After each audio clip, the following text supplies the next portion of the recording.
Bismillahirrahmanirrahim. Assalamualaikum warahmatullahi wabarakatuh. Alhamdulillah hamdan katsiran tayyiban mubarakan fih kama rabbuna yuhibbu wa yarda. Asyhadu an la ilaha illallah wahdahu la syarikalah wa asyhadu anna Muhammadan abduhu wa rasuluh la nabiyya wa la rasula ba'da. Allahumma shalli wa sallim ala nabiyyina Muhammad wa ala alihi wa sahbihi wa man saqa ala nahjihi wa man tabi'ul huda bi ihsanin ila yaumiddin. Uh, Pada teman-teman semua, selamat datang dalam diskusi mingguan kita. Di sini kita sedang memasuki majelis Bentala Syuhada MBS yang biasa diselenggarakan dalam periode-periode yang sudah ditentukan. Pada malam ini kita akan memasuki pembahasan demokrasi non-Barat. Nah, sebenarnya mungkin hal demikian akan sangat sudah akrab bagi teman-teman yang memang mempelajari hal ini. Misalkan teman-teman dari jurusan sosial humaniora atau mungkin dari jurusan-jurusan yang memang eh, fokus di wacana ini, entah itu pendidikan kewarganegaraan dan segala macamnya. Sebagai pengantar yang penting untuk merangkai pembahasan malam ini yang akan kita lanjutkan diskusi di akhir sesi nanti, bahwa kita harus mengakui yang namanya demokrasi itu adalah suatu ide yang dibawa dari luar, yang kalau kita pernah membaca atau menelusurinya masing-masing dari kita akan sadar bahwa itu memang dibawa seiring dengan masuknya pendidikan modern ke negara Indonesia ini. Ketika kita masih belum resmi menjadi Indonesia, ketika kita masih Hindia Belanda saat itu. Otomatis dengan adanya pendidikan modern di saat itu membuka cakrawala baru, bahkan cara pandang dunia yang baru terhadap bangsa Indonesia secara keseluruhan. Termasuk diantaranya adalah tentang demokrasi dan gagasan lainnya yang saat itu menjadi inspirasi bagi rakyat.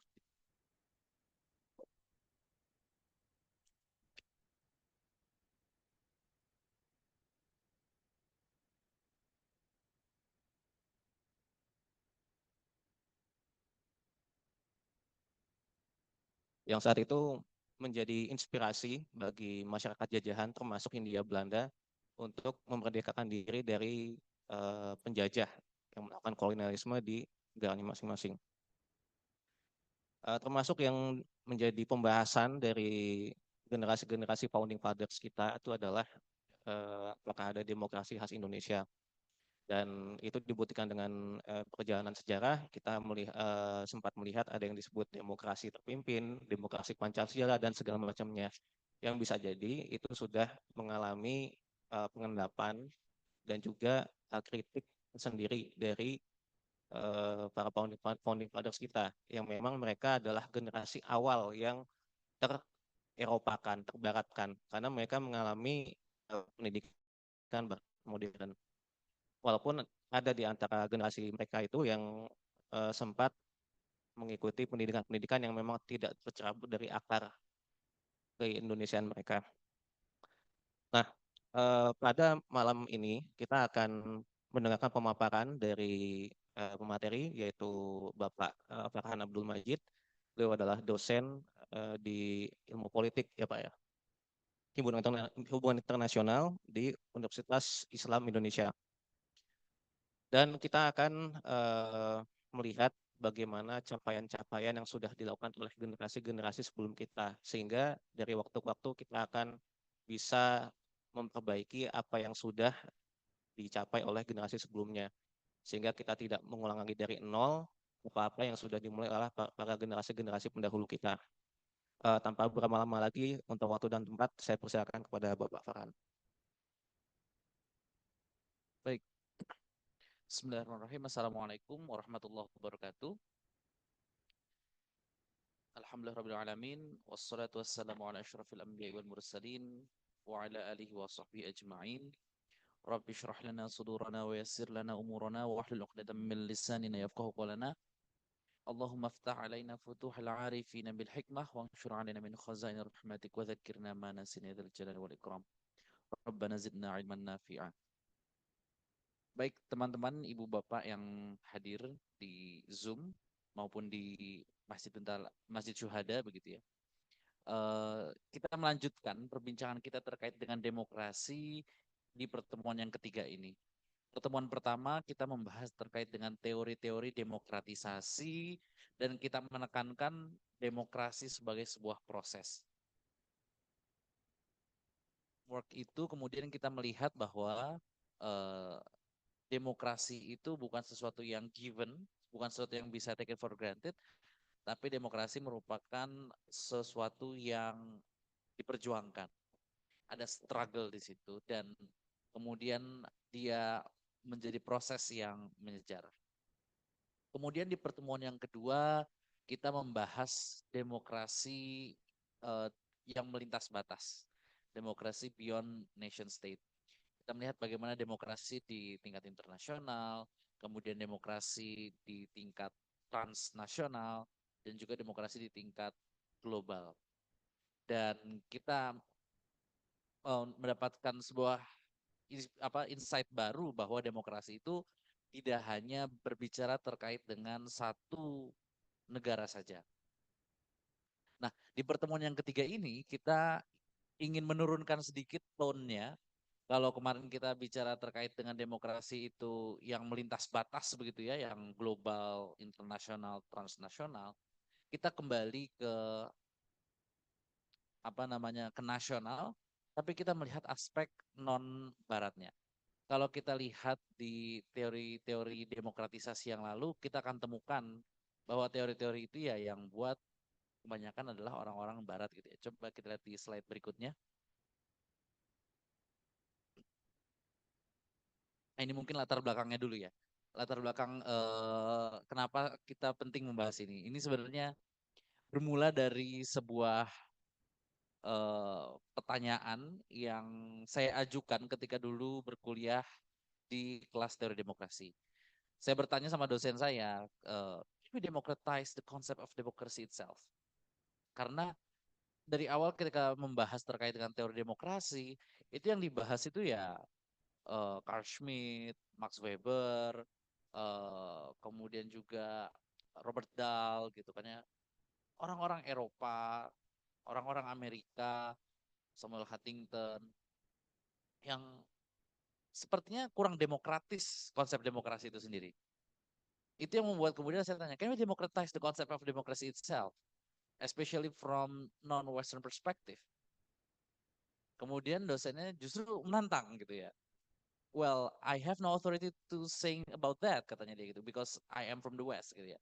Jadi dosen saya bilang enggak, saya nggak punya otoritas untuk berbicara terkait itu karena saya sendiri bukan, saya sendiri adalah orang dari Barat begitu ya.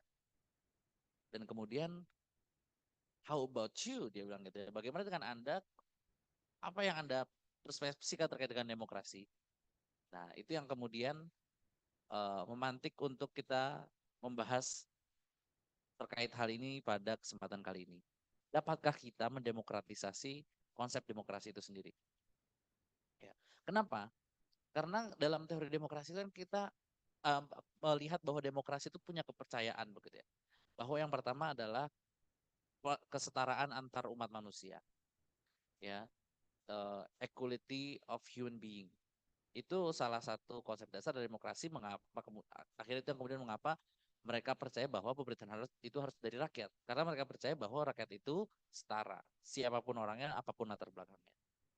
Dan yang kedua, salah satu yang dipercaya oleh teori demokrasi adalah wisdom of the crowd. Ya, wisdom of the crowd itu adalah oke, ada banyak orang yang berada dalam sebuah perkumpulan yang mungkin itu adalah hanya kerumunan.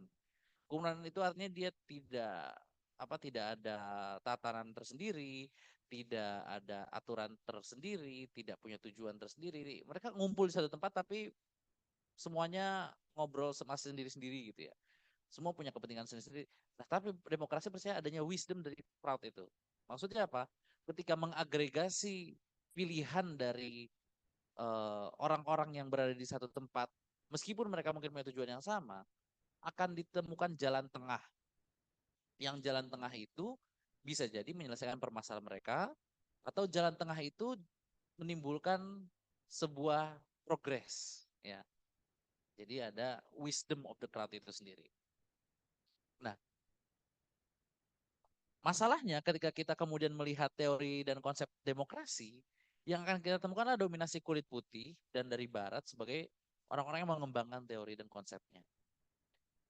Di saat yang sama, hari ini kita melihat bahwa demokrasi telah diadopsi sebagai sebuah sistem di berbagai negara.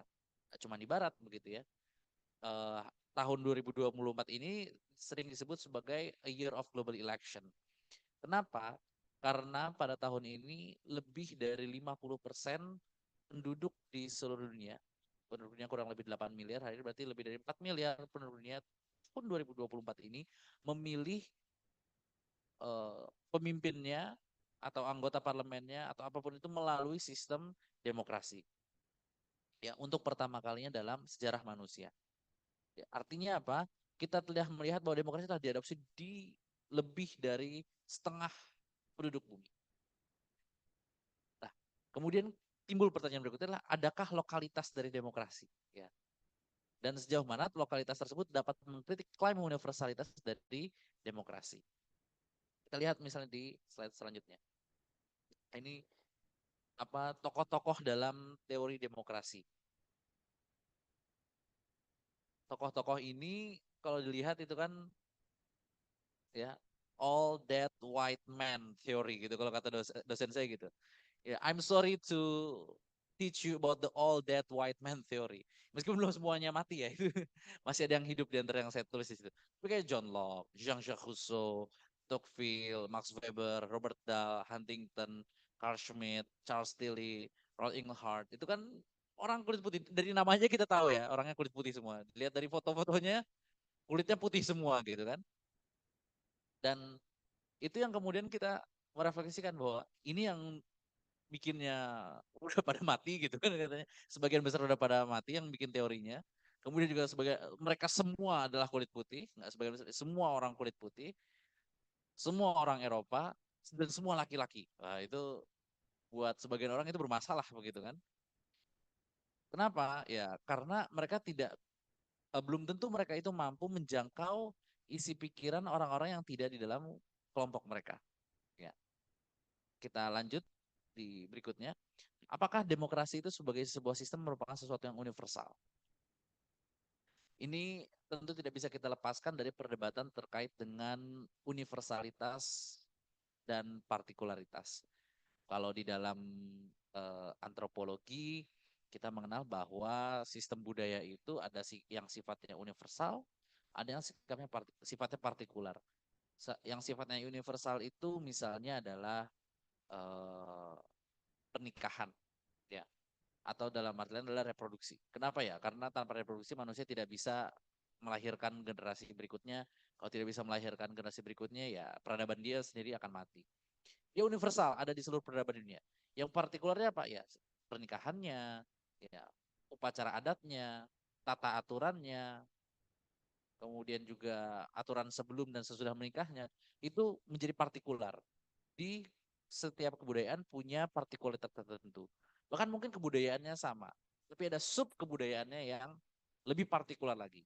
Misalnya pernikahan dalam Islam akan beda misalnya tradisinya kalau kita lihat antara orang di Yogyakarta dengan orang di Aceh misalnya. Meskipun sama-sama di Indonesia, sama-sama orang Islam, sama-sama pernikahan, sub kebudayaannya mungkin berbeda, lebih partikular lagi ya terkait dengan adatnya, pestanya begitu ya. Ada yang universal, ada yang partikular.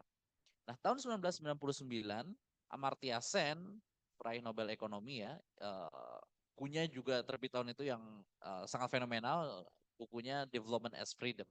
Tapi dia juga menulis sebuah artikel di Journal of Democracy, salah satu jurnal yang rutin mempublikasi terkait dengan teori-teori demokrasi. Dia mengklaim bahwa demokrasi adalah sebuah nilai yang universal. Kenapa? Ada dua argumen utamanya Amartya Sen di situ. Yang pertama adalah diterima hampir di seluruh bagian dunia. Maksudnya bukan di seluruh dunia, tapi kan kalau dalam statistika kalau sudah dalam apa namanya angka tertentu itu bisa dikatakan sudah signifikan begitu ya. Misalkan kita lihat dia sudah eh, menyebar di seluruh benua, di seluruh agama, ya kan? Di agama-agama utama ya khususnya. Kemudian juga di tempat-tempat dengan kebudayaan tertentu. Yang artinya sudah ada penerimaan di situ menunjukkan bahwa ada universalitas dari nilai demokrasi. Dan yang kedua adalah pandangan dari berbagai pihak ya, dari berbagai tempat itu yang memandang bahwa demokrasi adalah sesuatu yang valuable, berharga, intrinsik dalam arti dia berada di dalam kebudayaannya, ya, berada di dalam sistem masyarakatnya. Kemudian instrumental, instrumental itu maksudnya adalah dia dapat bekerja, ya. Dia tidak hanya sebuah konsep yang ada di akal pikiran manusia, tapi dia juga sesuatu yang praktikal, ya, bisa dipraktikkan. Dan dia konstruktif dalam artian dia terus membangun dari satu masa ke masa selanjutnya. Ya. Demokrasi itu diklaim sebagai sebuah nilai yang universal. Nah, kemudian ketika membaca tulisan ini kita akan teringat misalnya dengan teori kritis. Ya, critical theory misalnya adalah Robert Cox. Robert Cox itu menulis ya, dia punya adagium yang cukup terkenal gitu ya untuk teman-teman yang mungkin mempelajari teori kritis. Dia bilang bahwa theory is always for someone and for some purposes. Teori itu, apapun teorinya, itu adalah untuk kepentingan seseorang atau sekelompok orang dan untuk tujuan-tujuan tertentu. Ya. Sehingga apa? Kita harus menelisik kembali sebuah teori, sebuah klaim, siapa yang berbicara, kemudian ada maksud dan tujuan apa. Sehingga kita bisa kemudian mengkritik teori tersebut dari perspektif yang mungkin berbeda dengan yang sebelum-sebelumnya. Ini kan ada klaim demokrasi as universal value oleh Amartya Sen. Amartya Sen sendiri bukan orang Barat ya, dia orang India. Atau kalau bahasa Indianya Barat kan ya Barat. Kita ngambil nama Barat itu dari bahasa India. Kita lanjutkan di slide berikutnya. Kenapa kemudian muncul kritik demokrasi itu sebagai sesuatu yang Western centric? Ini ada tulisan yang menarik, tulisannya Richard Youngs, lagi-lagi di Journal of Democracy yang diterbitkan sama John Hopkins University. Judul jurnalnya adalah artikelnya tersebut memiliki judul Exploring Non-Western Democracy. Tulisan tersebut memetakan dan juga menganalisis kenapa muncul kritik terhadap demokrasi sebagai sesuatu yang Western centric. Kenapa munculnya itu bukan berarti ya sebagai sebuah teori pasti yang mengkritik, enggak, tapi kenapa dia bisa kritik terhadap teori tersebut, gitu maksudnya. Ada 4 alasan yang diungkapkan oleh Richard Youngs. Yang pertama adalah kebobrokan dari negara barat sendiri yang mereka mengklaim sebagai negara yang demokratis. Mereka mengklaim sebagai negara the origin of democracy. Mereka mengklaim sebagai negara champion of democracy, guardian of democracy. Mereka punya klaim-klaim seperti itu. Tapi di saat yang sama negara-negara tersebut tidak menjalankan prinsip demokrasi. Ya. Atau prinsip demokrasinya kemudian dimanipulasi untuk kepentingan kelompok tertentu, ya, atau kepentingan partai-partai tertentu. Yang akhirnya membuat apa? Membuat orang dari luar melihat, loh, ini katanya mereka yang membuat demokrasi. Mereka yang memulai tradisi demokrasi. Mereka yang menjaga demokrasi. Mereka yang mempertahankan value dari demokrasi. Kemudian mereka kemudian nanya, kok bisa mereka sendiri yang bobrok dalam menjalankan demokrasinya? Ya, nggak usah jauh-jauh gitu ya. Di Amerika Serikat aja kalau kita lihat di pemilu sekarang kan, lihat kontestannya itu ya, pilpresnya Amerika kan, antara Donald Trump sama uh, siapa yang perempuan, Kamala Harris. Ya. Sebelumnya Kamala Harris itu dia gantiin Joe Biden. Ya. Lihat kampanyenya itu ya kok nggak mutu gitu kan. Kayak Donald Trump itu dia nge-tweet Kamala Harris pakai baju komunis, pakai AI, terus kayak disebarin di Twitter, di medsos. Lihat nih, kalau kalian memilih komrade Kamala Harris, kalian akan menjadi negara komunis. Ya kan, Kamala Harris juga dari tim yang dari Partai Demokrat juga nggak jauh beda gitu ya. Oh ini Donald Trump ini orangnya narsis gitu kan ya. Nggak, tidak mengutarakan ide-ide begitu ya. Lebih kepada serangan-serangan terhadap personalnya. Sementara mereka sendiri yang mengklaim bahwa ya Amerika kan sering disebut sebagai the champion of democracy, the guardian of democracy, tapi kok begitu gitu ya. Atau misalnya di negara-negara Eropa, kok di Eropa demokrasi mereka the origin of demokrasi dari Eropa begitu ya. Tapi kemudian misalnya Yunani gitu kan. Demokrasi kan dari Yunani kuno ya. Yunani hari ini kita lihat negaranya koruptif begitu kan ya. Gagal, kena krisis nggak bangkit-bangkit begitu ya. Mana buktinya bahwa demokrasi itu berhasil ya. Kemudian alasan yang kedua, kata Richard Young, kenapa bisa muncul kritik-kritik terhadap demokrasi itu adalah karena bangkitnya negara-negara yang berada di luar negara barat. Setelah Perang Dunia Kedua kan pembangunan di berbagai belahan dunia berlangsung dengan cepat dan tidak lagi terkonsentrasi di negara-negara barat. Memang mulai dari negara-negara barat, tapi kemudian menyebar ke seluruh dunia. Jepang menjadi negara maju, kemudian Singapura menjadi negara maju, Korea Selatan menjadi negara maju, yang terakhir Cina juga ikut menjadi negara maju. Dengan mereka memiliki kekuatan ekonomi, mereka kemudian punya keberanian lebih untuk mengkritik sistem demokrasi. Ya, nanti kita akan bahas sesi tersendiri terkait dengan negara-negara Asia ini terkait dengan bagaimana kemudian ketika mereka menjadi negara yang lebih kaya, mereka bisa mengkritik demokrasi ini.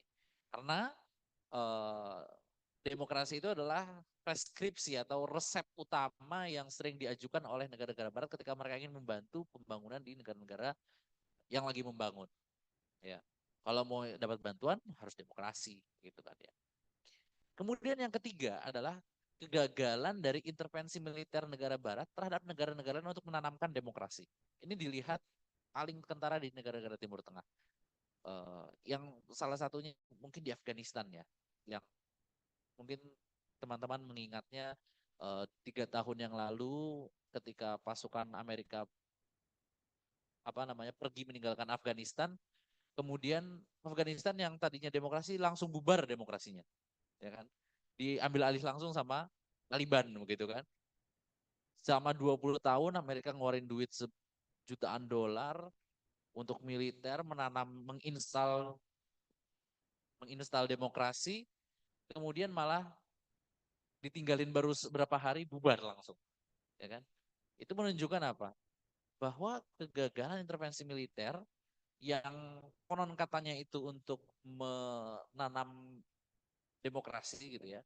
Karena kalau kita bahas di pertemuan sebelumnya terkait dengan teori democratic peace gitu kan ya, bahwa perdamaian dunia itu baru bisa terwujud jika dan hanya jika katanya adanya sesama negara itu menggunakan sistem demokrasi dan sama-sama mempercayai value atau nilai-nilai demokratis. Karena negara demokrasi tidak akan menyerang negara demokrasi lainnya. Tapi kemudian kita lihat di Afghanistan begitu ya. Baru ditinggal sehari, bubar langsung demokrasinya. Artinya gagal bahwa mereka untuk menginstal demokrasi di situ, installnya gagal. Ya. Dan yang terakhir, kenapa itu muncul dari Richard Youngs adalah dukungan simpatik, ya, simpatik support dari negara-negara Barat itu sendiri dan juga dari organisasi internasional terhadap ide demokrasi yang non-Western origin, ya, tidak berasal dari Barat. Kenapa? Karena kita lihat tren dari organisasi internasional ya dalam beberapa dekade terakhir, khususnya ketika sudah selesai Perang Dingin, mereka membuka diri terhadap pemikiran-pemikiran yang dari luar Barat. Ya. Dan itu yang kemudian menjamurkan pemikiran-pemikiran atau memicu menjamurnya pemikiran-pemikiran yang mengkritik demokrasi Barat dan kemudian mengajukan alternatif dari demokrasi yang ada. Selanjutnya, apa saja sih? Kan kalau tadi kan kenapa bisa ada kritik terhadap demokrasi yang dari Barat? Richard Young juga mengeksplorasi sisi sebaliknya. Kritik tersebut dikritik balik begitu ya. Mengkritik kembali kritik terhadap demokrasi non-Barat. Ketika demokrasi non-Barat diajukan sebagai sebuah tawaran baru, Apa saja kritik-kritiknya? Ada 3 poin. Yang pertama adalah kritiknya justru ketika ingin membuat varian demokrasi yang non-Western, yang muncul adalah pemakluman terhadap otoritarianisme. Ya. Eh, Kalau kita ingat di negara kita tahun 60-an begitu kan, demokrasi terpimpin. Ya kan? Demokrasi terpimpin itu guided demokrasi. Itu kan sebenarnya adalah otoritarianisme kan. Kenapa? Karena semua kekuasaan terpusat pada pemimpin, ya kan? Atau di negara seperti Singapura, ya kan? Dengan Asian value gitu kan, bisa membuat negara demokrasi, tapi ya pemimpinnya dari Lee Kuan Yew ke anaknya gitu kan, Lee Hsien Loong gitu kan. Kemudian kalaupun ada muncul yang sekarang-sekarang ini ya itu bagian dari elit yang sudah ada sebelumnya, yang sudah dipersiapkan. Tidak ada kompetisi yang free and fair kan. Harusnya kan dalam demokrasi ada free and fair election ya. Pemilu yang bebas dan adil begitu. Yang kedua, kritik demokrasi barat itu adalah ini terkait dengan point of view. Ini cara pandang orang yang memandang demokrasi itu idealnya adalah demokrasi liberal. Kemudian dikritik oleh non barat bahwa demokrasi itu nggak harus liberal. Ya. Maka kritiknya adalah ya sebenarnya mungkin demokrasi itu sama-sama liberal, tapi demokrasinya liberal itu tidak sama dengan sistem ekonomi pasar bebas dari liberal juga atau sistem masyarakat yang liberal juga, ya kan? Ada kemiripan, ada juga perbedaan. Ya. Dan yang ketiga adalah sangat permisif terhadap nilai-nilai lokal yang justru menghilangkan esensi demokrasi itu sendiri. Ya. Ini nanti kita lihat terkait dengan Asian value. Ya. Kita lanjutkan kan. Nah, sekarang kita ngomongin yang menarik nih, Asian value. Nah, masih ingat ya? Baru berapa bulan yang lalu? Serius bro. Asian value, itu kan Asian value. Yang penting semua senang. Ya. Asian value itu apa sih? Nah, ini kita dia hanya pemantik saja. Asian value itu apa sih? Ini Asian value ini ada beberapa literatur yang kami cari. Itu muncul dari Lee Kuan Yew biasanya disebutnya ya. Tahun 80-an terkait dengan bagaimana Singapura sukses apa kisah sukses Singapura. Tapi ada juga disebutkan sebenarnya Asian value itu sudah muncul dari tahun 60-an. Ya. Apa sih ide utama Asian value? Salah satu ide utamanya adalah kolektivisme melampaui individualism, ya. Masyarakat kolektif itu diutamakan, didahulukan, diprioritaskan ketimbang individu.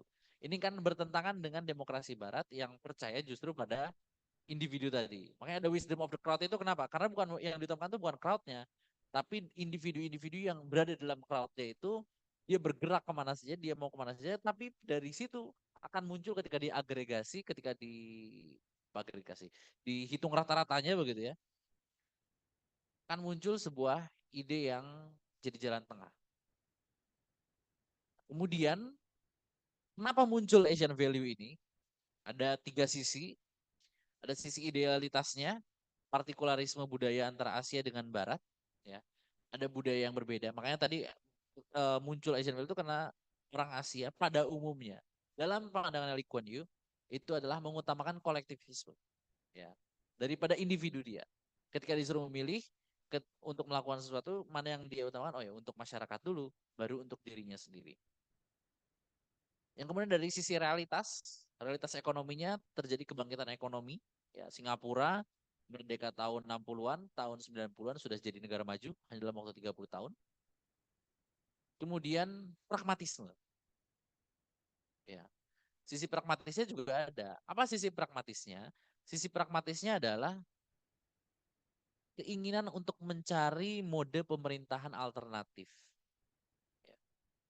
Tidak mau terlalu demokrasi seperti di Barat karena mungkin merasa yang berkuasanya merasa terancam atau mungkin justru ikut gagal pembangunannya. Bisa sama juga tidak mau terlalu jauh berbeda dari Barat, dari demokrasi. Karena apa ya? Karena kalau nggak demokrasi nggak bakal dikasih bantuan. Kalau nggak demokrasi bakal dikucilkan dalam hubungan internasional begitu ya. sehingga ingin mencari alternatif. Nah, di saat yang sama kita melihat adanya kegagalan negara-negara Asia dalam melakukan eksperimen demokrasi. Ya. People Democratic Republic of Korea itu bukan Korea Selatan, itu Korea Utara. Nama resminya, ya kan? Negara Republik Demokratik Rakyat Korea. Nah itu apa namanya? Korea Utara. Demokrasi enggak? Ya enggak. Adanya Kim Jong Un gitu kan. Ngelawan sedikit langsung ditembak mati kan gitu ya kalau di Korea Utara. Namanya doang demokratik. Democratic Republic of Congo. Nama negaranya Republik Demokrasi Kongo gitu kan. Isinya ya diktator juga gitu kan. Ada eksperimen-eksperimen untuk melakukan demokratisasi, tapi kita lihat negara Asia belum ada yang bisa mencapai demokratisasi sebagaimana yang diidealkan oleh Barat. Mungkin ada beberapa ya, seperti misalnya Taiwan atau Filipina, ya. Tapi kemudian kalau kita lihat ya, kenapa mereka bisa itu karena ya di bawahnya security umbrella gitu kan ya, di bawah payung keamanannya Amerika, sehingga mereka tidak perlu terlalu besar berinvestasi di urusan militer, sudah dilindungi Amerika dari ancaman di luarnya. Atau kalau kita melihat kritiknya lagi yang berikutnya adalah terhadap Asian value-nya Lee Kuan Yew adalah oke, Lee Kuan Yew berhasil untuk memajukan Singapura melalui Asian value-nya, tapi bagaimana dengan negara lain yang sama-sama mengutamakan kolektivisme ketimbang individualisme, yang sama-sama mengutamakan budaya Asia, ya kalau di Asia konteksnya. Nggak maju juga, dan nggak demokratis juga. Jadi jangan-jangan bukan demokrasinya yang salah, justru Singapura yang jadi outlier. Outlier itu kan kalau misalkan ada rata-ratanya negara itu seperti ini, terus dia beda sendiri di luar, apa namanya, di luar wilayah rata-rata itu. Kalau ada kurvanya begini, dia di luar kurvanya, itu outlier, beda sendiri. Nggak bisa digeneralisasi karena dia di luar pola umum kan begitu ya. Oke, Singapura bisa jadi negara maju tanpa full demokrasi. Atau ada yang bilang, literatur yang menyebutkan Singapura sebagai benevolent authoritarianism. Otoriter tapi benevolent, baik gitu ya. Ramah. Meskipun sebenarnya nggak ramah-ramah juga ya. Nggak boleh mengkritik pemerintah Singapura di sana. Eh, jadi apa namanya, bisa jadi negara maju itu belum tentu resep yang sama ketika direplikasi di negara lain berhasil juga seperti yang terjadi di Singapura. Nah, kita lihat lagi misalnya terkait dengan upaya mencari partikularitas itu di Cina. Ada, kalau Cina itu kan paling senang dengan bla bla bla with Chinese characteristic. Komunisme with Chinese characteristics. Gak mau ngikutin komunismenya Lenin gitu kan. Gak mau ngikutin komunisme Stalin. Atau misalkan liberalism atau free market with Chinese characteristic. Demokrasi juga sama. Cina itu mau bikin demokrasi with Chinese characteristic. Dengan karakteristik Cina. Mereka menyebutnya sebagai Minchu, itu adalah Min dari the people, Shu dari primary. Nah, ini kemudian justru jadi apa namanya, disebut kontradiktif karena justru yang the primacy of the people. Nah, the people ini siapa? The people ini adalah the people Communist Party gitu ya. Partai Komunis Cina sebagai perwakilan dari rakyat yang revolusioner itu. Kemudian sisi filosofis yang kedua dari Cina, apa, demokrasi with Chinese karakteristik itu adalah percayaan mereka terhadap harmoni, yin and yang. Yang mana itu nggak didapatkan dari kalau kita melihat dari prinsip demokrasi atau nilai demokrasi dari Barat. Value demokrasinya Barat kan tidak begitu percaya dengan harmoni itu kan. Justru mereka percaya wisdom of the crowd. Biarin crowd itu berantakan, tapi ntar akan ada wisdom dari situ. Akan ada jalan tengahnya. Nggak perlu harmoni, ntar tapi tetap akan ada jalan keluarnya. Kalau Cina justru dia ingin menjaga harmoninya tadi.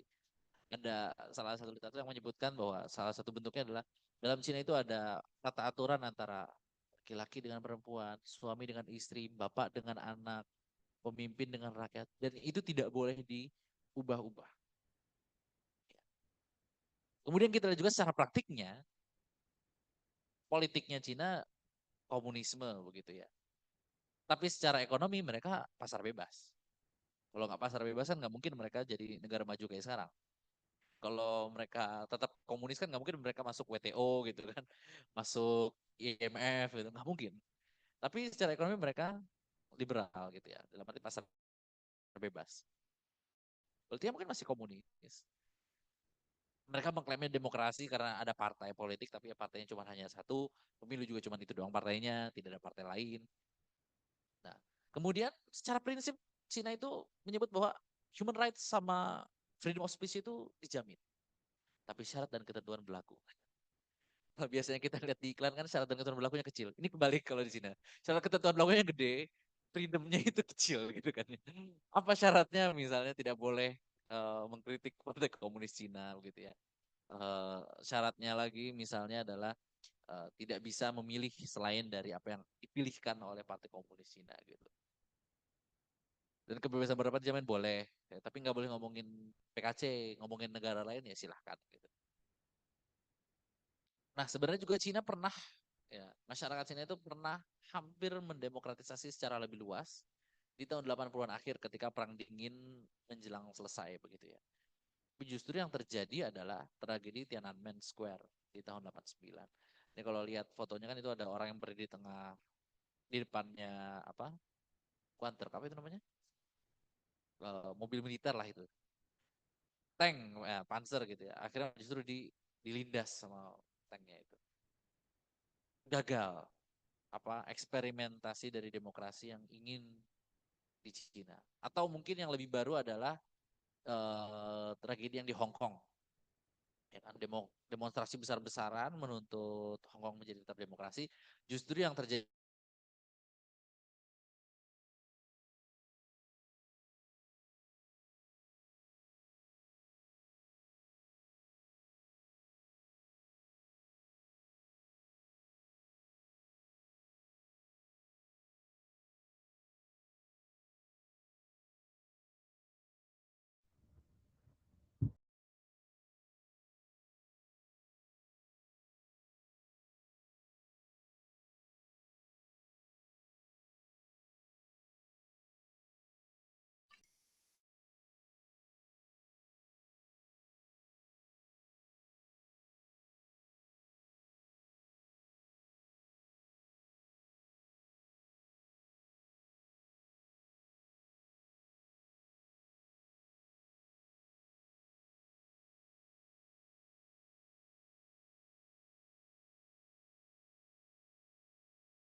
Mas, maaf, tapi suaranya tidak terdengar.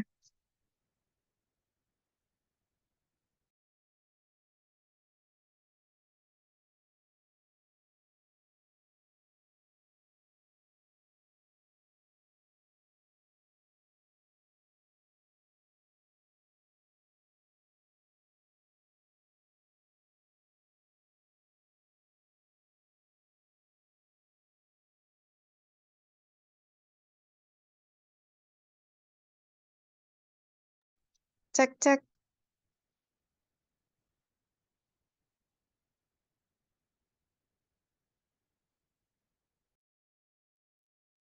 Suara pembicara tidak terdengar.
Cek, Mas Moderator. Maaf, suaranya tidak terdengar.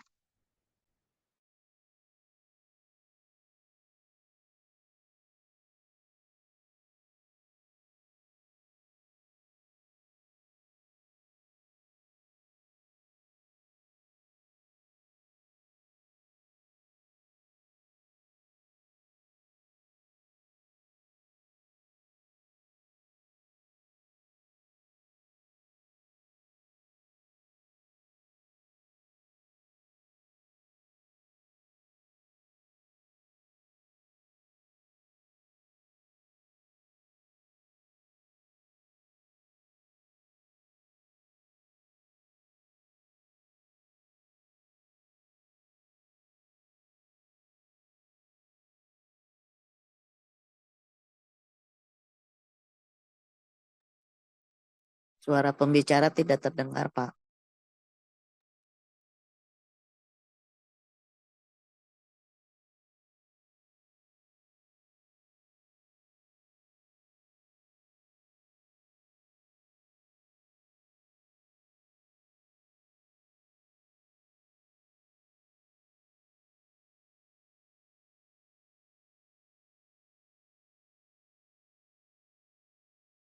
Tapi dan di saat yang sama mereka juga harus membayar hutang, kemudian kan karena mereka eh, krisis ekonomi, mereka harus berhutang misal dengan IMF. Dan ketika mereka berhutang dengan IMF, ada conditionalities, ada syarat-syarat tertentu yang harus dipenuhi. Salah satunya adalah menjadi demokrasi. Sehingga seiring dengan berjalannya waktu, terjadi peningkatan biaya untuk anti demokrasi. Itu ada grafiknya dari bukunya Gonzales itu. Kemudian bagaimana dengan demokrasi di dunia Islam? Nah, ini akan kita bahas di pertemuan 2 minggu lagi. Ini kita nge-spill dulu. Nanti akan kita bahas di pertemuan terakhir terkait dengan Islam dan demokrasi. Nah, sekarang ada yang kita ingin bicara dengan menarik ke sesi diskusi. Sebelum kita masuk diskusi, kita bahas terkait dengan demokrasi dan kolonialisme. Ini juga penting. Ketika kita bicara terkait dengan demokrasi dan negara-negara non-barat, seringkali kita melupakan ada konteks historis yang tidak bisa dilepaskan dari negara non-barat itu. Sebagian besar ya, nggak semua. Yakni adalah kolonialisme. Dan ada kontradiksi gitu ya. Ketika demokrasi itu berkembang di barat, ya khususnya modern, itu kan terjadi kalau kita kemarin ingat teorinya Huntington, gelombang-gelombang demokratisasi. Gelombang yang pertama itu kan ketika terjadi revolusi-revolusi, ya kan abad 18 akhir sampai abad 19 begitu ya. Atau sejarawan Inggris Eric Hobsbawm menyebutnya sebagai the long 19th century, ya. Apa namanya? Abad 19 yang panjang, dimulai dari tahun 1780-an akhir ketika revolusi Prancis selesai sampai 1900-an awal sebelum Perang Dunia Pertama. Itu terjadi gelombang demokratisasi pertama, Prancis, Inggris, Amerika begitu ya. Tapi di saat yang sama dia kontradiktif kan antara demokrasi dan kolonialisme itu kan kontradiktif. Demokrasi percaya kesetaraan antara umat manusia. Kolonialisme percaya pada supremasi kulit putih. Tapi secara fakta sejarah, mereka justru berjalan beriringan tadi. Abad 18, abad 19 itu juga adalah masa-masa kejayaan dari kolonialisme. Ya. Sehingga apa? Di Eropanya mereka menjadi demokratis, di negara-negara koloninya semakin kuat kolonialismenya, ya, semakin kuat imperialismenya. Ada nggak upaya untuk mendemokratisasi negara-negara yang menjadi jajahan? Ada. Ya. Salah satunya di Indonesia atau dulu kita kenal sebagai Hindia Belanda. Ada dikenal politik etis gitu ya. Itu ketika di Belanda terjadi pergeseran di parlemennya. Ketika Belanda kemudian menjadi demokrasi ya dari kerajaan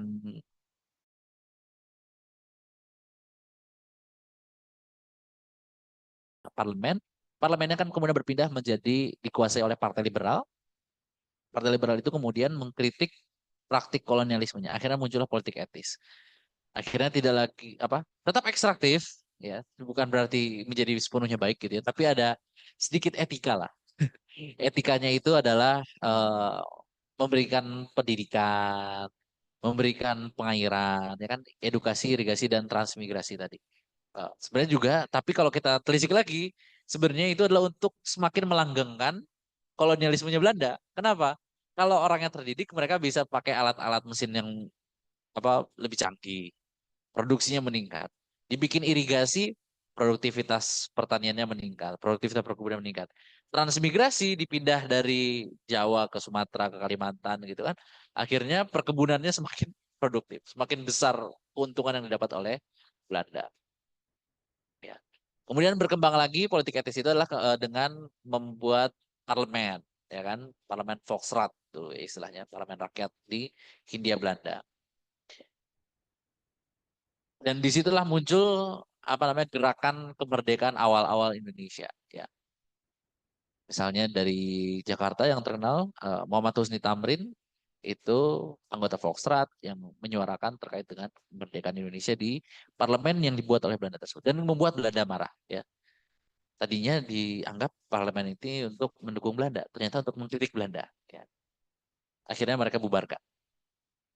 Nah, kemudian ketika negara pasca kolonial ini merdeka, dipaksa untuk menjadi demokrasi.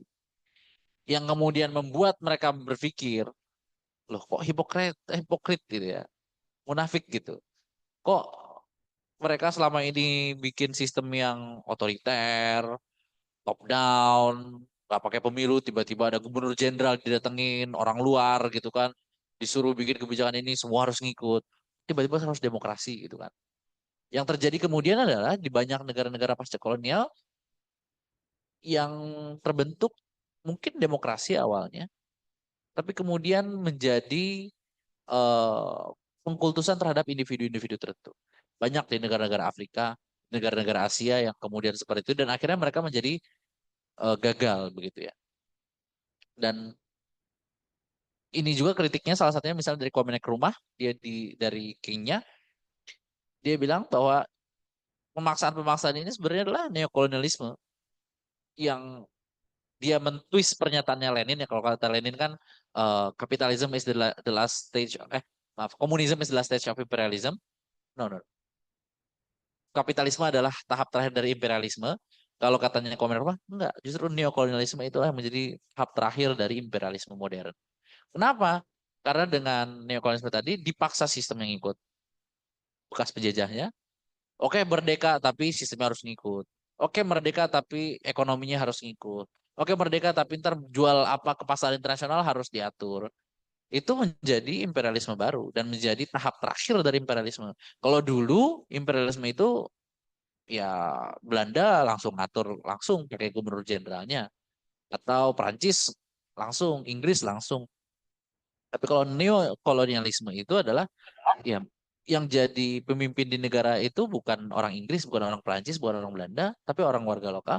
Tapi mereka tidak bisa berbuat banyak karena mereka harus ikut sebuah sistem yang dibikin oleh Prancis, Jerman, Belanda dan kawan-kawannya itu. Nah, itu menjadi kan tidak demokratis gitu ya.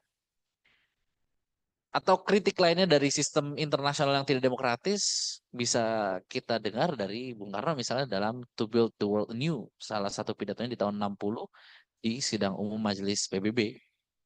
Sidang Majelis Umum PBB untuk membangun tatanan dunia baru yang lebih berkeadilan. Kan tadi demokrasi menganggap bahwa manusia semuanya setara. Tapi kenapa di PBB yang memiliki suara lebih atau yang punya kekuatan lebih untuk membuat kebijakan adalah negara-negara Eropa lagi, negara-negara Barat lagi. Ini kan tidak mencerminkan semangat demokrasi itu sendiri kan begitu ya. Nah, itulah yang menjadi titik kritik demokrasi dari negara-negara pasca kolonial. Ya, atau di Indonesia eh, kita kan berganti-ganti sistemnya untuk mencari sebuah sistem apa sih yang pas begitu ya. dari demokrasi parlementer, kemudian tadi demokrasi terpimpin, kemudian menjadi demokrasi Pancasila ala Orde Baru begitu ya, yang dikritik eh, bahwa Pancasila saat itu bukan menjadi ide tapi menjadi sesuatu yang mengatur kehidupan warga semuanya ya. Dan eh, kemudian pasca reformasi dan juga akhir-akhir ini kita terus mencari, dan itu yang mengingatkan kita pada demokrasi sebagai demokratisasi sebagai sebuah proses. Ini beberapa rekomendasi bacaan, dan setelahnya mari kita berdiskusi. Saya kembalikan ke moderator untuk memimpin diskusi. Silakan, Mas. Ya, oke. Terima kasih kepada eh, Pak Farhan. Mungkin di antara teman-teman ada yang mau mengajukan pertanyaan atau mungkin mengajukan pandangan lain seputar tadi apa yang sudah menjadi pembahasan kita dari sekitar mungkin ya hampir 1 jam yang lalu. Mungkin yang hadir langsung mungkin ada yang mau mengajukan pendapat atau mau menyampaikan semacam pertanyaan, dipersilakan.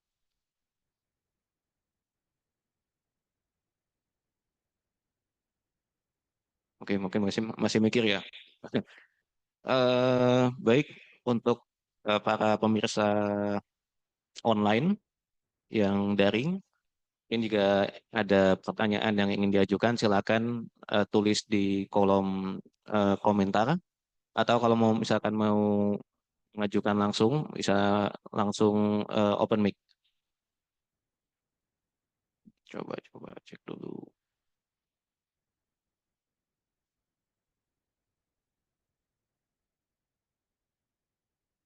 Hmm, belum.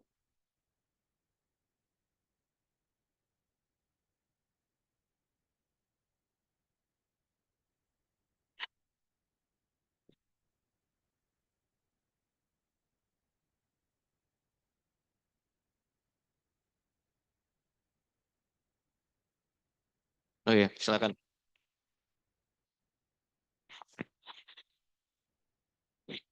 Duduk aja apa? Perlu berdiri?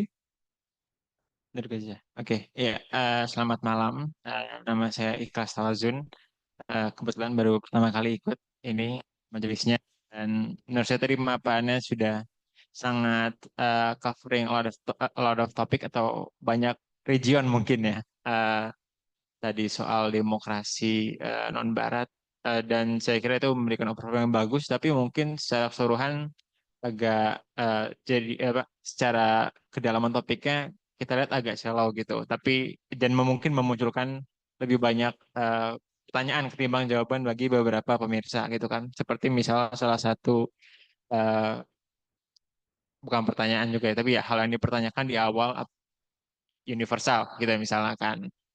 Karena sepertinya diskusi harusnya berangkat dari titik itu. Karena jadinya saya nggak jelas saya tadi dari Mas Farhan apakah jadi demokrasi itu universal apa enggak sih ya, dari situnya dulu gitu. Karena kalau saya misalnya kalau saya mikir dalam kondisi sekarang kayaknya sih demokrasi universal gitu. Ya mungkin begitu respon saya.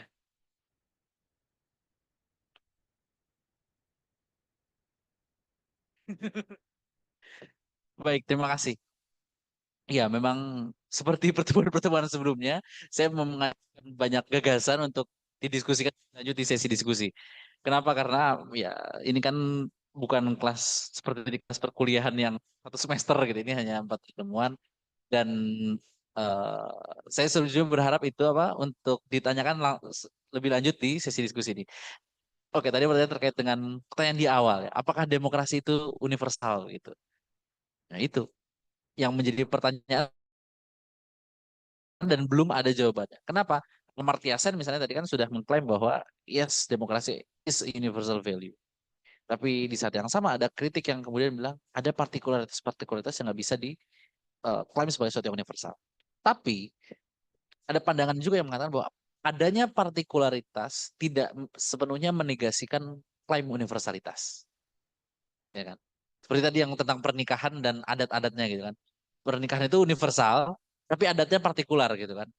Adatnya di Jawa beda dengan adat di Sumatera, beda lagi ntar kalau kita ke Kenya gitu ya, beda lagi ntar kalau kita ke mana India begitu ya, ke Eropa, ke Amerika Latin, adatnya beda, tapi ada yang universal. Dan partikularitas itu tidak menegasikan universalitas itu. Kalau misalkan ada klaim bahwa demokrasi itu universal, kemudian ada partikularitas-partikularitasnya, itu tidak sama dengan partikularitas itu menegasikan bahwa nggak ada yang namanya universal dari demokrasi. Atau demokrasi itu tidak universal. Ya. Bisa saja kita klaim bahwa demokrasi itu universal, tapi misalnya ada pushbacknya dari masing-masing kawasan gitu. Karena kan kalau kita di pertemuan sebelumnya nggak hanya dari negara-negara Asia, Afrika gitu. Antara Amerika sama Eropa sendiri kan mereka menjalankan demokrasi dengan cara berbeda-beda. Ada yang parlementer, ada yang presidensial. Karena mereka punya gagasan yang berbeda, pandangan yang berbeda. Bagaimana sih sebenarnya kekuasaan itu harusnya dijalankan? Ya. Ada yang menghapus sepenuhnya kalau kerajaan seperti di Prancis, rajanya dipenggal begitu kan untuk menunjukkan kita menghapus penuhnya sistem kerajaan, sistem feodal. Tapi ada juga yang kemudian berdamai dengan sistem feodal itu, seperti di Inggris. Ya sudah, kita bikin saja ada House of the Lords sama House of the Commons, ya kan? Ada majelis tinggi, ada majelis rendah. Atau ada yang kayak di Amerika, mereka nggak punya pengalaman punya kerajaan, ya kan? Mereka datang dari Eropa ke situ, ya udah, mereka bikin aja dengan idealnya mereka. Yang artinya apa? Ada partikularitas dari masing-masing negara itu yang tidak menegasikan klaim universalitas bahwa demokrasi itu sendiri. Dan itu yang kemudian ada di sini. Nah, tapi yang menjadi pertanyaan sebenarnya adalah apakah universal atau partikular? Yang menjadi pertanyaan pentingnya justru adalah sejauh mana dia bisa diklaim sebagai suatu yang universal, satu itu. Dan yang kedua, sejauh mana klaim partikularitas itu masih bisa diakomodasi oleh yang universal. Sebagai contoh, eh, di Cina tadi kan mereka bilang bahwa oke, kita klaim kita tuh demokratis. Apa buktinya? Kita punya partai politik, ya kan? Cuma satu gitu kan. Kita buktinya apa nih? Ada pemilunya. Ya. Pemilunya pilihannya cuma partainya itu doang gitu kan. Ada pergantian pemimpin. Iya, tapi pemimpinnya ya dipilihnya sama majelisnya Pak PKC itu sendiri. Ya. Kemudian apakah itu demokratis atau tidak? Nah, kembali ke pendefinisiannya. Bagi yang menganggap bahwa demokrasi itu harus demokrasi liberal, ya tidak demokratis. Itu adalah sistem otoritarian. Tapi kalau melihat demokrasi itu hanya bahwa ada pemilu yang prosedural begitu ya, ada pemilu, ada partai politik, ada pergantian pemimpin, ya bisa dikatakan demokratis. Meskipun ya tadi sesuai dengan standarnya seperti apa? Apakah demokrasinya sebagai demokrasi yang prosedural saja, atau melihat demokrasi itu harus demokrasi yang liberal, atau demokrasi itu harus demokrasi yang deliberatif, itu beda lagi. Yang di pertemuan sebelumnya kita bahas terkait dengan standar yang dibuat oleh VDEM ya, Varieties of Democracy. Dan itu yang kemudian membuat ya tadi sesuatu yang diklaim universal ketika ada partikularitasnya tidak semata-mata dia menghilangkan klaim universalitas itu, bisa jadi dia mengayakan yang universal itu. Tahu. Bisa jadi dia justru mengaburkan yang universal itu. Ketika saya mengajukan pertanyaan yang tadi saya katakan di awal, can we democratize the concept of democracy? Ke dosen saya kan jawabnya, oh saya nggak punya otoritas untuk itu, karena saya orang Barat, mungkin kamu yang dari orang Barat yang punya ide. Gitu. Tapi asdos beliau ya asistennya, justru bilang, nggak, demokrasi itu ada standarnya. Kalau demokrasi itu terlalu direlatifkan begitu ya, ya nggak ada demokrasi. Semua menjadi boleh-boleh aja karena serba relatif begitu kan. Jadi nggak ada standarnya. Itu pandangan dari asistennya dosen saya waktu itu, di asisten perkuliahannya, teaching asistennya ya bilang nggak bisa. Democratize, oke. Itu sama extent kita bisa menerima ada pandangan-pandangan baru, pandangan-pandangan yang unik dari negara-negara lain. Misalnya tadi terkait dengan konsep harmoni di sini kan ini yang. Tapi kalau misalkan itu justru menghapuskan esensi demokrasinya, bahwa ada pemerintahan yang berasal dari rakyat, ya, itu nggak bisa dikatakan demokrasi. Meskipun namanya demokrasi. Dia bilang, ya contohnya Korea Utara. Ya nama negaranya People Democratic Republic of Korea kok gitu kan. Negara Demokratik Republik Korea, tapi ya partainya cuma satu, pemimpinnya dia, bapaknya, kakeknya. Kan jadi, terus apa demokrasinya begitu selain di nama resmi negaranya gitu kan. itu yang membuat keberatan orang-orang yang bilang, ya oke, kita paham bahwa demokrasi ini sangat Western centric, sangat tadi ya all white dead man teori. Tapi di saat yang sama kalau kita terlalu merelatifkan, akhirnya jadi ya demokrasi itu nggak ada. Hanya ya semuanya klaim demokrasi sebagai aja biar nggak diserang Amerika gitu kan. Bahkan kan Saddam Hussein kan juga mengakunya kan dulu demokratis gitu kan. Orang saya dipilih pakai pemilu kok. Ya kan? Tapi sama mereka enggak demokratis kok gitu kan ya. Meskipun sebenarnya apa invasinya kan sebenarnya tujuan utamanya bukan untuk demokrasinya, tapi kan untuk tujuan kepentingan dirinya Amerika. Nah, itu kurang lebih begitu. Dari ini Mas mungkin ada tanggapan lagi.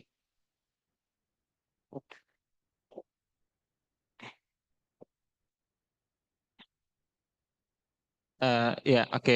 Kalau kalau dari saya mungkin ya, tadi kan tentu dari berangkat pertanyaan dengan orang-orang di Barat yang sudah mendefinisikan demokrasi sampai detail-detail sekali gitu kan, kalau kita bisa bilang.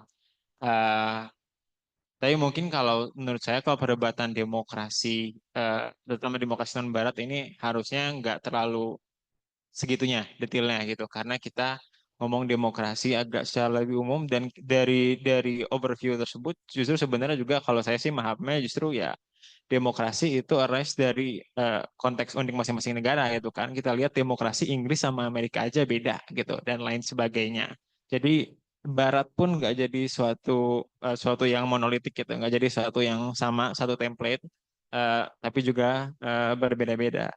Nah, sebenarnya kalau menurut saya, kalau setelah refleksi lagi ke pertanyaan utamanya kan how we democratize democracy.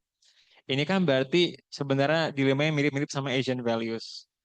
Alias kita nggak suka didefinisikan sama Barat, gitu kan. Jadi kita coba define our own democracy. Atau at the very least kita nggak pengen demokrasi itu definisinya dimonopoli oleh Barat, gitu kan.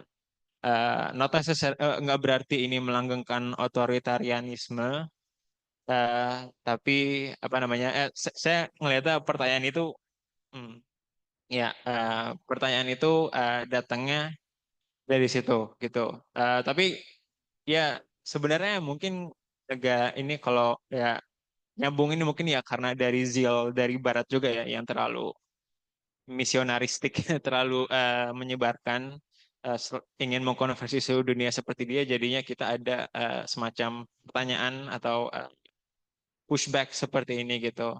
Tapi kalau menurut saya dalam level yang paling mendasar banget, karena kalau menurut saya mungkin perdebatan demokrasi harus ditarik lebih luas, nggak di yang sekarang tapi ke zaman dulu gitu kan, di mana sebelum ada konsep demokrasi atau kedaulatan rakyat gitu kan, rule by the people, itu kan ya rule dari berdasarkan hal yang lainnya kayak berdasarkan mandat Tuhan, divine legitimacy atau yang lainnya di situ kalau menurut saya ya ini terlepas dari sebagai mungkin semua yang pernah mengikuti politik praktis pasti tahu gitu ya nggak harus kita bicara Rousseau atau siapapun itu John Locke semuanya bahwa yang kayak dulu itu bahwa raja-raja dulu itu terpilih bukan terpilih berkuasa terlepas dari semuanya itu udah itu kan bukan demokrasi yang jelas tapi bahwa sekarang demokrasi itu kalau bisa saya bilang ada menjadi universal di mungkin di semua masyarakat yang literate ya, yang bisa membaca gitu. Dan kemudian juga bahwa ada kemudian perasaan dari relasi relasi dari relasi kekuasaan, relasi negara atau mungkin ya social contract gitu di semua negara itu sekarang pasti antara penguasa dengan rakyatnya gitu kan. Jadi bagaimanapun sistemnya mau partai tunggal, mau parlementer, mau apa segala macam, tapi dinamika itu ada gitu loh. Dan itu berarti rakyat itu sudah ada di dalam in equation gitu, dalam pertimbangan ketika kita menjalankan suatu negara gitu, mau seperti apapun itu. Jadi menurut saya eh, keberadaan suatu bukan kemasyarakatan, tapi interaksi yang lebih tinggi, saling sadar antara penguasa terhadap rakyat dan rakyat terhadap penguasanya, itu udah menjadi the very seeds of democracy gitu buat di semua negara dimanapun gitu. Cuman negara di mana masyarakatnya nggak peduli sama pimpinan dan pimpinan nggak peduli sama masyarakatnya, di situ nggak ada demokrasi gitu. Kalau kita ingin mengambil definisi yang sangat ekspansif. Tapi menurut saya sih mungkin lebih idealnya seperti itu. Karena kalau mau digeneralisir ya di barat juga susah. Begitu. Ya, sepakat. Ini kalau di metode penelitian ada namanya tangga Sartori. Ya. Giovanni Sartori itu punya tangga. Tangganya itu antara mau naik ke atas atau turun gitu. Kalau naik semakin general, semakin banyak kasus yang bisa di studi gitu. Bisa studi kasusnya bisa semakin luas. Tapi ya pengorbanannya adalah semakin sulit untuk bisa spesifik. Semakin general aja. Dan definisi harus jadi sangat umum sekali. Karena harus bisa mencakup semuanya. Tapi kalau tangganya si Sartori itu kita turun, itu semakin spesifik, semakin mendetail, semakin rigid. Tapi konsekuensinya adalah kasus yang bisa kita uji semakin sedikit juga. Kalau ke atas biasanya studinya kan kuantitatif. Ya kan? Kalau kuantitatif kan nggak, karena jumlah yang harus ditelitinya banyak, nggak boleh terlalu detail kan, definisinya nggak boleh terlalu spesifik. Paling adanya indikator. Terus tadi diukurnya sejauh mana indikator itu terpenuhi, kan gitu ya. Kalau yang kualitatif itu biasanya mengambil yang definisinya lebih spesifik, pakai istilahnya lebih khusus lagi. Kayak tadi misalnya benevolent authoritarianism. Itu kan kalau orang baca teori apa dari judulnya aja ini pasti pakainya kualitatif. Karena case yang memenuhi itu hanya satu, Singapura. Otoriter mana yang bisa benevolent kayak Singapura? Nggak ada kan. Otoritarian kan biasanya nggak sampai maju negaranya gitu kan. Dan itu yang menunjukkan bahwa ya itu tadi kompensasi. Kita nggak bisa milih semua, nggak bisa dapat semuanya, harus ada yang dikorbankan. Dan ya saya sepakat tadi misalkan eh, pakai definisi yang sangat umum tadi. Oke, ada kontrak sosial itu tadi. Balik lagi ke Jean-Jacques Rousseau gitu kan, sama John Locke, sama Thomas Hobbes. Ya ada kontrak sosial. Tapi kan kontrak sosial itu ketika itu lahir di abad cerahan awalnya Eropa untuk menjauhkan diri dari kontrak dengan gereja gitu kan. Kita kontraknya sesama kita aja, nggak ada hubungannya sama gereja. Gereja ya ya udah biarin aja mereka. Kita nggak usah mereka ngatur-ngatur kita. Uang mereka nggak kita pilih kok gitu kan. Jadi itu apa namanya? Bisa dikatakan mungkin itu standar minimal gitu ya. Standar minimal negara itu bisa kita katakan sebagai demokrasi. Tahu nggak bisa kita bilang standar minimalnya pakai namanya demokrasi. Kalau kayak gitu ntar Korea Utara negara paling demokratis gitu ya. Karena yang namanya langsung Republik Demokratik Korea itu ya Korea Utara gitu kan. Apa Democratic Republic of Congo gitu. Itu negara paling demokratis. Tapi kan kenyataannya enggak. Bahkan kalau kita pakai standar VDEM aja, Amerika Serikat itu kan bukan negara full demokrasi. Mereka masukin Amerika itu sebagai flow demokrasi, demokrasi cacat. Nggak jauh sama kita. Kalau kita dulu float demokrasi, tapi 2 tahun terakhir itu udah turun lagi ke abu-abu antara demokrasi sama otoriter. Nah, itu nunjukin bahwa ya dengan metodologinya itu saja melihat demokrasi itu sebagai sebuah spektrum kan. Bukan melihat demokrasi sebagai sesuatu yang A atau negasi A. Tapi sejauh mana dia mencapai A gitu kan. Berapa persen. Makanya kan dihitungkan persentasenya kan. Itu yang nunjukin bahwa cara pandangnya tidak hitam putih. Dan di antara hitam dan putih bukan abu-abu, tapi spektrum warna. Kalau kata fisika gitu kan. Ada spektrum warnanya ya. Ini sejauh mana warnanya dia masuknya warna apa gitu. Merah kah? Jingga kah? Kuning kah? Spektrum apa? Optik ya. Nah itu. Nah itu jadi kita bisa lihat dari situ. Untuk tadi pakai definisinya itu tangganya kita naikin ke atas biar nggak terlalu spesifik dengan konsekuensinya tadi ya kita kan ngelihat negara ini sama-sama disebut negara demokratis tapi kok beda jauh gitu ya. Yang ini masih bisa demo, yang ini diancam kalau mau demo gitu kan. Yang ini bisa apa namanya punya apa media masanya bebas, di sini media masanya cuma satu punya pemerintah doang. Gitu. Itu bisa dilihat tadi pakai kacamatanya Sartori gitu ya. Itu menarik tuh. Giovanni Sartori, Leader of Abstraction. Nah, ini ya. Kalau mau dipelajari lebih lanjut silakan. Baik, kita beranjak ke yang chat ya. Di sini ada saudara Kamal Faza. Bagaimana sebenarnya kita merespon kondisi demokrasi di Indonesia yang lekat dengan karakter budaya kolektivis dalam bermasyarakat maupun dalam tataran birokrat. Nah, itu gimana Pak? Oke, ini terkait dengan tadi ya, apa karakter kolektivisme. Nah, ini memang yang idenya Lee Kuan Yew kan itu ya. Asia itu mengutamakan kolektivitas, komunalitas ketimbang individualitas. Itu satu. Dan itu lagi-lagi kalau kita bisa lihat dari spektrumnya. Ya. Apakah kolektivisme itu meniadakan individualisme atau tidak? Kenapa? Karena pembeda utama demokrasi di Amerika dengan demokrasi di Eropa adalah tadi terkait dengan individualisme sama kolektivisme. Di Eropa, khususnya negara-negara Eropa yang agak-agak selatan gitu ya, Spanyol, Portugis, Itali, eh, itu mereka masih menghargai kolektivitas. Sehingga kalau bikin spektrum full individualism itu ya Amerika gitu kan. Agak-agak ke tengah itu yang tadi sama sininya kolektivisme ya, sini ya tadi ya Eropa, sebagian besar Eropa. Kalau yang lebih mendekatnya ke kolektivisme ketimbang individualisme ya tadi negara-negara Asia.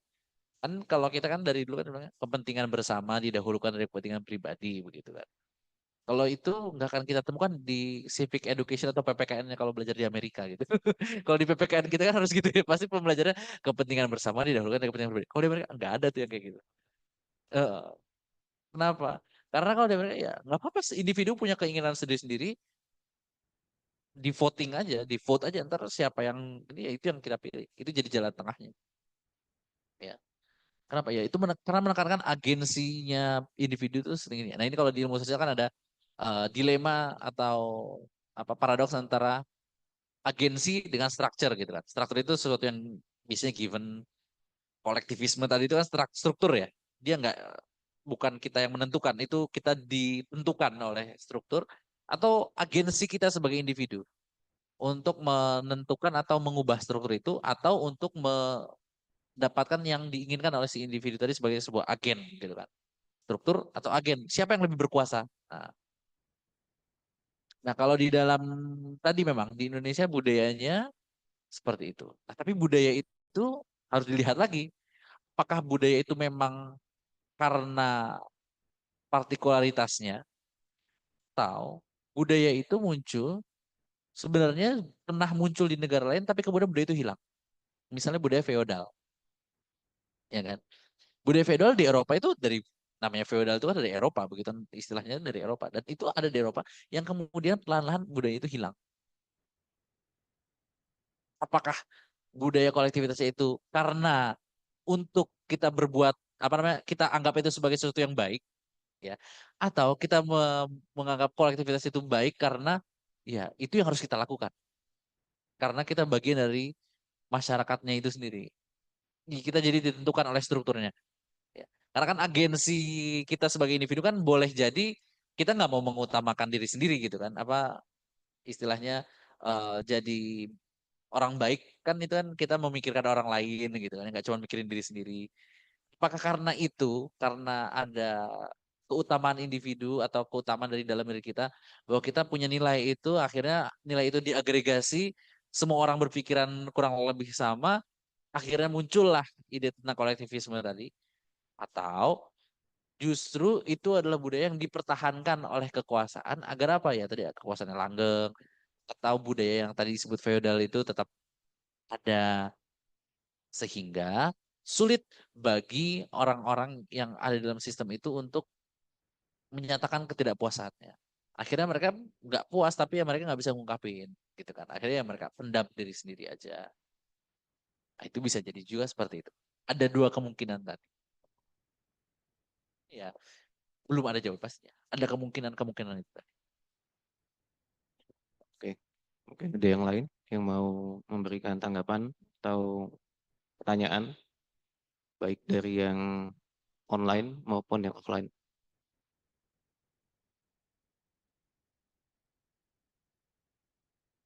Oke, sambil menunggu, ini kan dari saya pribadi ya, jadi semacam refleksi sih Pak. Pada umumnya tadi kan ada penjelasan tentang bagaimana praktik-praktik demokrasi yang ada di negara-negara non-barat gitu kan, walaupun ada yang outlier tadi kayak Singapura. Itu dari pembacaan saya pribadi, ini memang mereka datang dari negara yang mungkin agak kurang kuat gitu kan, relasi negara dengan rakyatnya itu seperti apa definisinya. Misalkan ada yang memang dia itu udah sampai ke tingkatan sipik warga negara, tapi masih ada yang hubungannya itu kayak Kabulo, Kabulo sama sama rajanya gitu. Nah ini sebenarnya kalau yang saya pahami seperti itu ya. Jadi kayak masalah-masalah yang terjadi ketika demokrasi itu gagal diterapkan secara utuh di negara-negara non-Barat itu karena memang di situ demokrasinya itu masih tanpa demos. Iya, itu ada satu buku bagus kan judulnya itu Demokrasi Tanpa Demos. Demokrasi tanpa demos. Berarti pemerintah saja, rakyatnya nggak ada. Itu.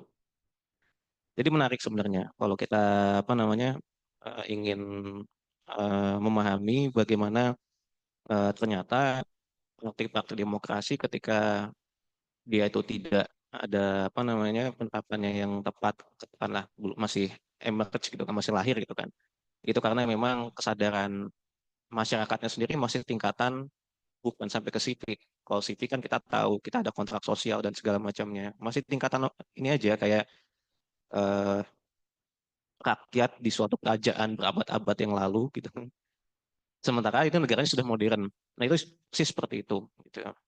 Dan saya ada semacam kasus nyata gitu kan, kasus nyata di apa namanya di tempatnya mbah saya di Tulungagung sana gitu kan. Itu ada seseorang gitu kan, dia itu punya mbah-mbah gitu kan. Jadi satu keluarganya ini mengikuti partai dakwah. Kita nggak sebut partai apa, cuman mereka sangat partai Islami lah. Nah, sedangkan mbahnya sendiri ini punya orientasi politik yang berbeda. Kita sebut saja Partai Pohon Beringin gitu kan. Sebut saja seperti itu karena beliau memang generasi yang tua. Ini mbahnya sudah sangat tua sekali. Nah, singkat cerita waktu pemilu presiden yang terjadi di awal tahun ini, satu keluarga jelas memilih calon yang memang dari digadang-gadang sama partai Islam ini. Nah, bagaimana mbahnya? Mbahnya bilang gitu kan, ditanya kenapa mbah nggak milih yang dari eh, biar sama loh sama anak cucunya gitu kan. Ya nggak apa-apa, saya itu kasihan gitu. Kasihan sama bapak itu. Dari 2009 muncul terus, saya lihat orangnya tulus gitu kan. Jadi tidak ada misalkan pertimbangan gagasan rasional, kita mau adu gagasan seperti apa.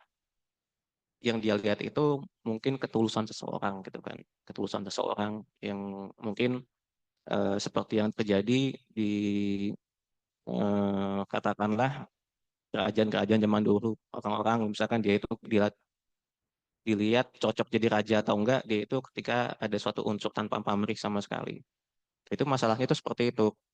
Nah, makanya yang biasanya stres-stres itu adalah anak-anak yang sekolah, anak-anak yang kuliah, karena melihat ini apa namanya Indonesia terancam demokrasinya, gitu kan.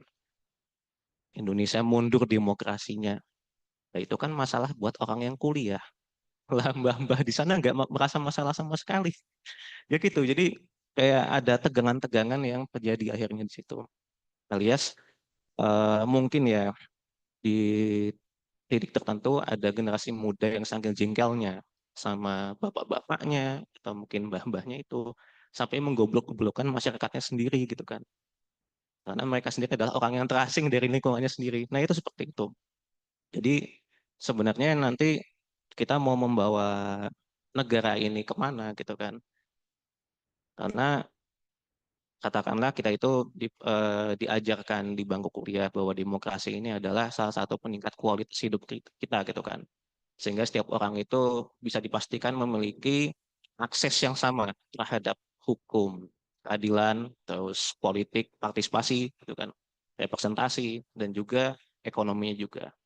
Tapi ternyata sampai sekarang kita mau katakanlah kabarnya mau Indonesia mau bubar gitu kan, kita masih dalam tahap yang seperti ini. Bahkan semakin kesini semakin mengkhawatirkan gitu. Nah, mungkin itu sedikit refleksi dari saya, Pak. Gitu. Makasih Mas. Ya, emang ya. Sebenarnya kalau dalam demokrasi kan tidak dinilai orang itu memilih karena alasannya apa. Alasannya apa? Makanya tadi kan ada wisdom of the crowd. Crowd itu kan nggak semuanya jelas gitu kan.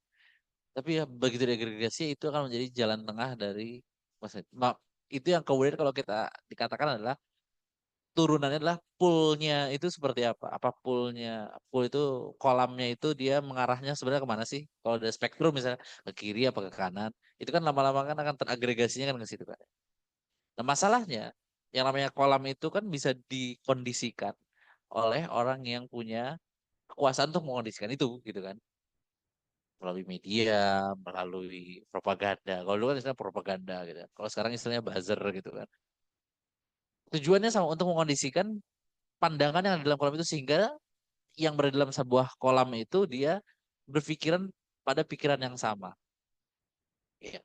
Kita tentu nggak bisa menyalahkan orang yang berada dalam kolam tersebut karena mereka dikondisikan dari kalau misalnya agensi struktur ya dia ditundukkan oleh struktur karena mereka tidak sadar bahwa mereka punya agensi kan bisa begitu kan bisa dikatakan begitu. Nah itu tadi terkait dengan wisdom of the crowd. Nah yang kemudian yang kedua itu tadi terkait dengan bagaimana demokrasi dia bisa mengagregasi itu seberapa lama gitu kan ya. Atau misalnya ada generational gap gitu kan tadi kan ya. Antara gap antara orang-orang yang sudah sepuh dengan orang-orang generasi baru. Itu bisa dikatakan dilema yang dihadapi oleh negara-negara demokrasi yang mapan sekalipun. Ya. Orang yang sudah sepuh biasanya pikirannya lebih nasionalis ketimbang yang uh, generasi baru. Dan itu kelihatan misalnya di Eropa.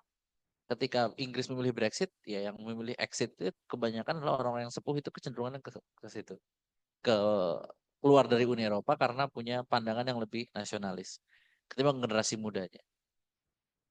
Sehingga ya karena generasi tuanya lebih banyak yang mengikuti pemilu itu, mengikuti voting itu ya akhirnya itulah yang kemudian teragregasi yang muncul dalam hasilnya. Nah, yang ketiga terakhir terkait dengan katanya kan demokrasi ya menjadi jambatan untuk kita menuju kesejahteraan, untuk menuju kemajuan. Iya. Kemarin ada sebuah laporan menarik, saya lupa dari IMF atau World Bank gitu ya.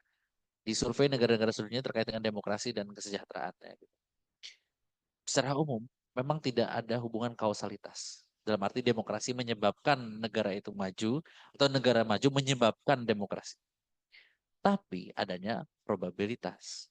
Ketika sebuah negara itu demokratis, kemungkinan lebih besar, kemungkinan untuk menjadi negara yang maju dan lebih sejahtera itu lebih besar timbang negara yang tidak demokratis. Ya. Sebagai orang ya, apa namanya kalau kita menggunakan berpikir logika seperti itu, artinya kita mengikuti yang probabilitas lebih besar gitu kan. Orang rasional kan dikatakan yang memaximizing utility, yang kemungkinan untungnya lebih besar itu yang mana sih gitu kan. Ya kalau pakai asumsi rasionalitas seperti itu ya dia akan menggunakan apa yang kemungkinan membuat lebih sejahtera, lebih maju. Memang nggak ada hubungan kausalitas. Buktinya apa? Ada negara yang tidak demokratis tapi jadi negara maju kayak Cina gitu kan, kayak Singapura. Tapi ada juga negara yang demokratis nggak maju-maju, ya kan? Beberapa negara kayak misalnya Sierra Leone gitu kan, dia demokratis ada pemilu segala macam, tapi belum maju-maju juga, ya stuck juga. Tapi ya itu tadi kan kalau dalam statistik dosen statistik saya dulu bilang gini, if you are studying statistik, don't follow the outlier, follow the pattern gitu. Jangan ikutin outlier, ikutin pola umumnya. Itu kan kalau anekdotnya ibaratnya gini kan orang sering bilang, ngapain kuliah sampai lulus? Buktinya Mark Zuckerberg, Mark Zuckerberg aja dia DO bisa bikin Facebook kan gitu kan ya. Bill Gates bisa bikin Microsoft kan katanya gitu kan. Kalau di Indonesia dulu siapa? Bob Sadino gitu kan. Ya ingat mereka itu outlier, bukan pola umum. Pola umumnya adalah CEO itu ya orang-orang lulusan apa namanya universitas begitu kan. Kalau sebagai orang yang berpikir rasional, ya ikutin yang pola umum karena kita nggak sehebat itu untuk bisa jadi outlier kan gitu kan. Kita bukan keturunan orang ningrat kayak Bill Gates. Bill Gates kan dia keturunan ningrat orang kaya gitu kan. Atau kayak Elon Musk. Dia bapaknya itu punya tambang intan di Afrika gitu kan. Bapak kita nggak punya tambang intan di Afrika gitu kan. Kita bukan apa namanya seperti Mark Zuckerberg yang dia DO tapi DO-nya dari Harvard gitu kan. Jadi apa namanya untuk jadi outlier itu sulit gitu kan. Outlier pasti ada, tapi ya kalau kita berpikir rasional, jangan ikutin outlier, ikutinnya pola umum. Pola umumnya kemana sih? Ya. Kalau pola umumnya tadi makanya kan apa eh, negara demokratis itu tidak menyebabkan 100% memastikan bahwa demokrasi pasti 100% akan menjadi sejahtera. Enggak. Atau negara sejahtera pasti akan menjadi demokratis. Enggak kan itu kan kayak ayam dan telur kan siapa duluan. Tapi kemungkinan negara yang demokratis untuk menjadi sejahtera lebih besar dibandingkan negara yang tidak demokratis untuk bisa menjadi sejahtera. Yaitu dan apa kalau kita pakai asumsi rasionalitas yang tadi, ya kita menjadi demokratis dong. Karena kemungkinan kita untuk bisa menjadi lebih sejahtera lebih besar. Apa buktinya? Kan ketika kita kan sering lihat bahwa dulu Orde Baru dibilang otoriter tapi pertumbuhannya tinggi gitu kan. Rasanya sejahtera. Ya, itu karena starting point-nya minus.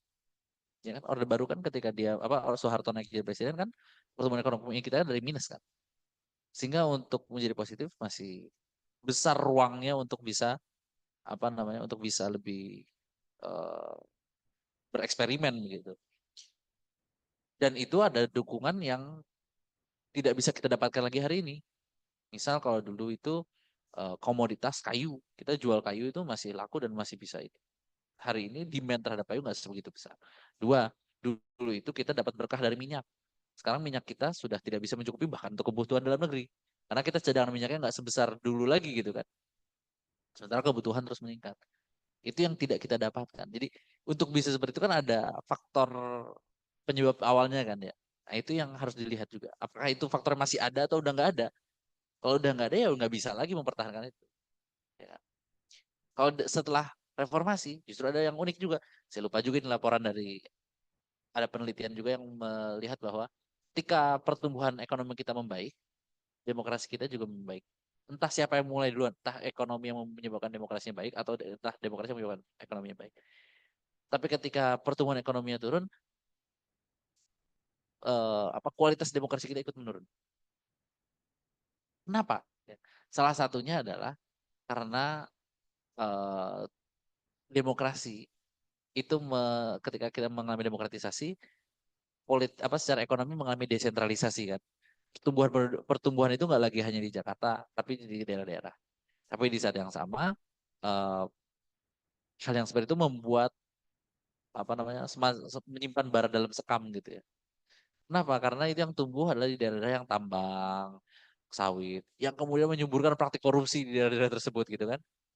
Kan kita ingat ya dulu banyak kepala daerah yang kalau daerahnya punya tambang, pasti ntar gubernurnya tangkap KPK terus gitu kan. Atau apa? Bupatinya ketangkap KPK lagi, ketangkap KPK lagi. Karena ada provinsi atau kabupaten yang seperti itu kan. Kenapa kalau ditelis, oh ternyata itu lebih. Karena memang mereka banyak batu bara, banyak sawit. Kenapa? Secara demokrasi mungkin berjalan, pemilunya yang berjalan, tapi di sisi yang lain itu karena ada eh, ekonominya mandek gitu. Apa ekonominya yang sangat bergantung sama sumber daya alam. Nah, ketika sekarang pertumbuhan ekonominya melemah, demokrasi kita kan ikut melemah ya. Salah satu alasannya adalah karena sudah tidak punya lagi keleluasaan untuk apa ya, menjadi bensin bagi demokrasi yang tadi.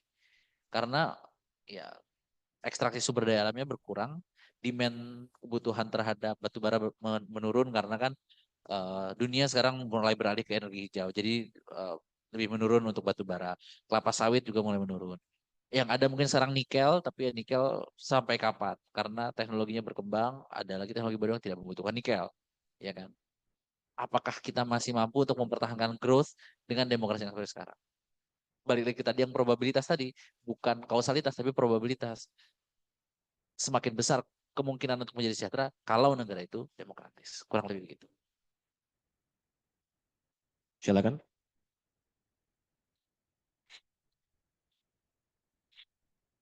izin merespon tadi saya.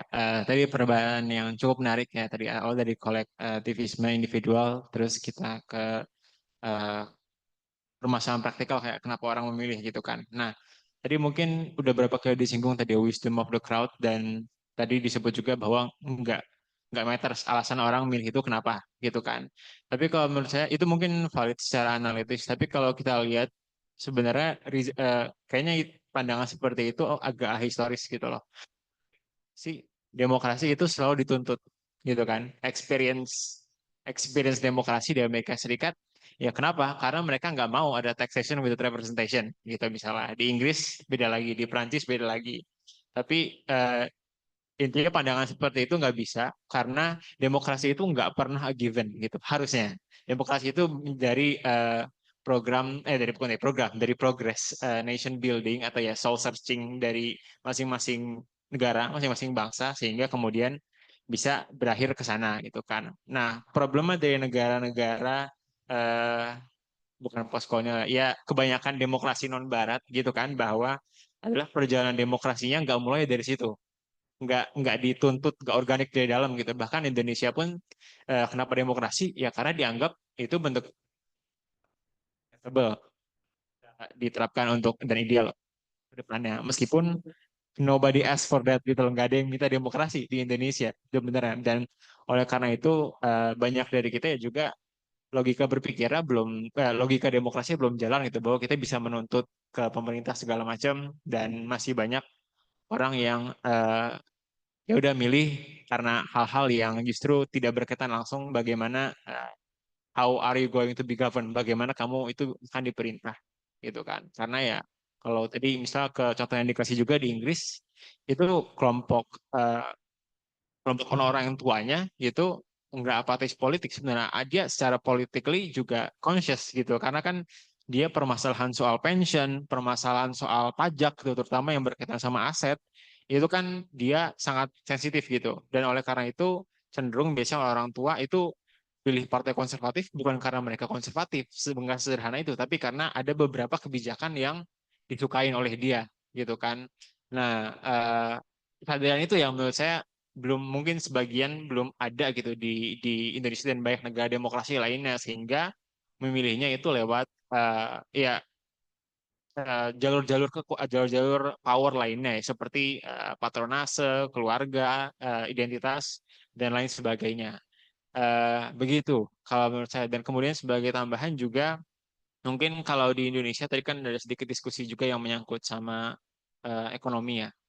Em, Tadi tuh ya, kalau bicara ekonomi dan kemakmuran juga gitu. Kalau di Indonesia, kalau dulu di eh, orang-orang yang bermain peran penting, kalau kita lihat di Amerika maupun di Inggris itu kan mungkin cuma dua ya studi kasusnya, tapi ya kita ambil dua aja dulu. Itu kan kelas menengahnya gitu, kelas pedagang atau ya kelas-kelas yang berkaitan langsung dengan kebijakan ekonomi pemerintah. Itu dia menuntut seperti itu agar mereka bisa makmur sendiri gitu lah karena kan mereka sebenarnya idealnya ya tidak bergantung pada peraturan negara dan negara nggak ganggu mereka gitu makanya bednya agak libertarian. Nah tapi kalau di sini kan nggak ada kesadaran begitu juga gitu kita dan tadi oh ya berhubungan sama persoalan generasional jadi yang di perspektif Indonesia juga. Kalau kita kan ya yang dominan di sini bagaimana cara kita bisa kita bisa naik. Nah, mungkin sempat viral berapa kali juga orang ada yang mereview ya kita biasanya naik lewat jalur patronase gitu kan. Kalau emang benar-benar kaya kita ngikut siapa pebisnis, politisi biasanya paling banyak di antara dua itu yang udah kaya kita ngikut mereka kita berangsur-angsur jadi kaya juga diangkat gitu oleh mereka di dalam jaringan patronasenya. Nah, bahwa keresahan itu ada di generasi muda zaman sekarang dan itu kan bukan zaman sekarang aja kan di bulan-bulan kemarin sudah demonstrasi tapi itu bukan demonstrasi pertama kita di tahun 2019 juga demo di 98 juga demo di 66 juga demo segala macam jadi eh, kalau satu artikel yang menarik yang saya pernah baca berkaitan dengan bagaimana kesadaran demokrasi itu kemudian mulai mulai fading gitu ya semenjak kita seiring kita menjadi semakin tua itu ya adalah selain karena kita jadi semakin established juga ya banyak dari kita itu kemudian diserap ke dalam jalur-jalur patronase itu gitu loh. Kita gabung partai, kita gabung ormas, kita gabung ini segala macam, dan kita udah bagian jadi orang yang nggak concern bagaimana kita secara kolektif itu bisa more gitu kan, di luar ketergantungan kita terhadap pemerintah ataupun peraturannya. Nah, jadi seperti itu. Jadi kalau dibilang Indonesia kolektivis sih mungkin enggak ya sebenarnya, karena ketidakpedulian terhadap nasib kolektif seperti itu. Kita bener tendensi status quo-nya tuh kuat sekali gitu kan, dan banyak orang-orang yang mungkin dulu masih muda masih ingin merubah gitu, tapi begitu udah masuk ke sistem, aduh kayaknya udah menjadi penikmat juga. Jadi Malah itu dia yang berubah ya. iya existential problem di Indonesia sepertinya. Ya, makasih. Ya memang menarik tadi apa terkait dengan memang ada yang bilang demokrasi nggak peduli dengan Anda milih itu karena apa. Tapi kan tadi ada pushbacknya bahwa nggak bisa begitu. Sebenarnya itu bukan menegasikan secara secara langsung begitu ya. Karena dalam yang tadi saya bilang, oke, tidak menilai demokrasi orang itu memilih karena apa, tapi di saat yang sama untuk memilih itu kan mereka ada yang mengondisikan itu tadi. Siapa yang mengondisikan? Nah, itu kan kelompok elitnya gitu kan. Orang yang punya kuasa untuk mengendalikan itu atau mengarahkan. Yang punya kuasa itu melalui cara apa? Ya ada yang pakai uang, money politics, ada yang pakai by force gitu kan ya, dipaksa gitu kan. Harus pilih A, harus milih B, harus milih C. Ada yang ingin menggunakan jalur ide, ya kan. Pilih ini ya karena idenya begini, karena idenya. Dan ya lagi-lagi ya tidak bisa kita nilai bahwa semua harus bahwa dia milih karena apa sehingga dia lebih bermasalah atau tidak, karena ya apa namanya tadi ketika demokrasi percaya dengan equality tadi ya itu akan dianggap setara saja. Ya. Tapi memang itu akan menjadi perdebatan sengit antara real politik atau politik as it is dengan idealism, political idealism, bahwa politik as it should be gitu kan. Dan itu akan menjadi perdebatan yang tidak pernah ada ujungnya. Oke. Kemudian yang kedua, terkait dengan apa tadi negara untuk bisa sejahtera begitu ya, untuk terkait dengan patronase, sistem klientelisme ya istilahnya, Fedi Hadis kalau nggak salah yang bilang klientelisme. Memang itu yang kemudian terjadi di Indonesia. Kolektivismenya itu, kan tadi saya bilang kolektivisme itu entah antara kesadaran individu untuk menjadi kolektif. Dalam arti mereka menganggap bahwa mengutamakan kepentingan bersama itu sebagai sesuatu yang baik karena dorongan dari dalam individunya. Atau kolektivisme itu bisa jadi juga adalah pengkondisian dari orang yang sudah punya kuasa sehingga kekuasaannya tidak terganggu. Sehingga kolektivisme itu bukan karena orangnya pengen kolektif, tapi karena dikondisikan harus kolektif. Karena kalau nggak ikut kolektif, Anda yang akan bermasalah. Ya kan? Akhirnya ya mendem aja gitu. Apa yang nggak yang dia sebenarnya nggak suka tapi ya udahlah mau gimana lagi gitu kan. Dan itu ada dua kemungkinan itu. Dan tadi ya diperjelas lagi bahwa itu kemungkinan besar jadi kemungkinan yang kedua itu. Kita itu bukan kolektif itu bukan karena ingin kolektif, tapi karena sistemnya yang mengharuskan kita mau nggak mau jadi kolektivisme tadi. Nggak bisa mengutarakan ke apa keinginan dari individu kita sendiri begitu kan. Tahu kita nggak punya insentif besar untuk menjadi kolektif karena ya kalau nggak jadi kolektif mau gimana? Nggak bisa kita berdiri sendiri kan gitu. Karena ada tadi patronase tadi untuk menjadi sukses, untuk menjadi orang kaya harus dekat dengan pengusaha yang sudah kaya dulu atau dekat dengan partai tertentu atau dekat sama bupatinya, dekat sama wali kotanya gitu baru bisa dapat bisnis. Ya. Kenapa? Ya karena sirkulasi uangnya ya kalau pakai teori sirkulasi uang gitu ya. Sirkulasi uangnya itu masih di sekitaran elit kan.